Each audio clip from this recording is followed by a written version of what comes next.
17th and the 24th, U.S. and coalition forces have been attacked at least 10 separate times in Iraq and 3 separate times in Syria via a mix of one-way attack drones and rockets.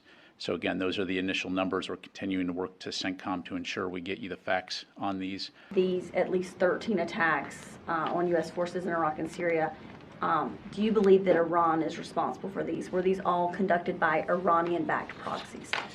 Well, you know, I think we've been pretty clear on this, and my colleagues at the White House yesterday talked about this as well.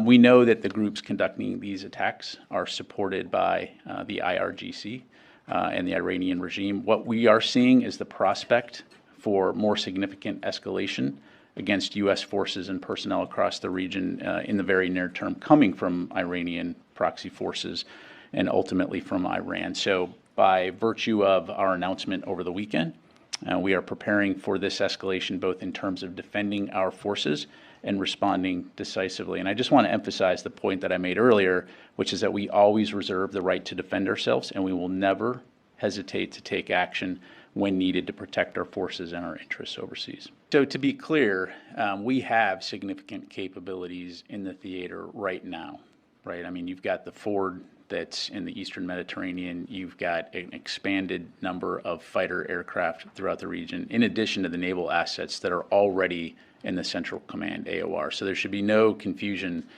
whether or not we have the ability to respond to any potential threats right now.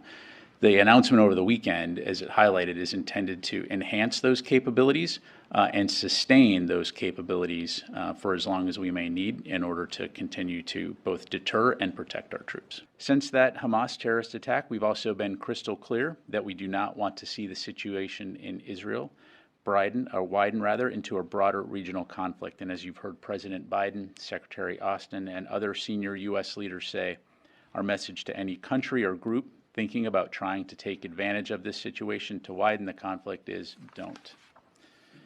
We've already deployed a significant number of additional U.S. military capabilities into the region to bolster our regional deterrence efforts, strengthen our capabilities there, and enhance our ability to respond to a range of contingencies.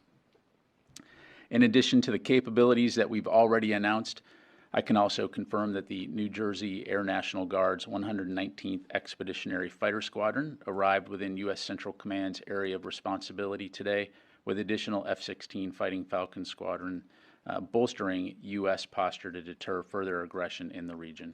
And again, it is our aim to avoid any regional expansion of Israel's conflict with Hamas, but we stand ready and prepared to protect and defend our partners and our interests, and will act to do so. Finally, in terms of force protection, the message is simple. As Secretary Austin has consistently made clear, we will take all necessary measures to defend our troops and our interests overseas.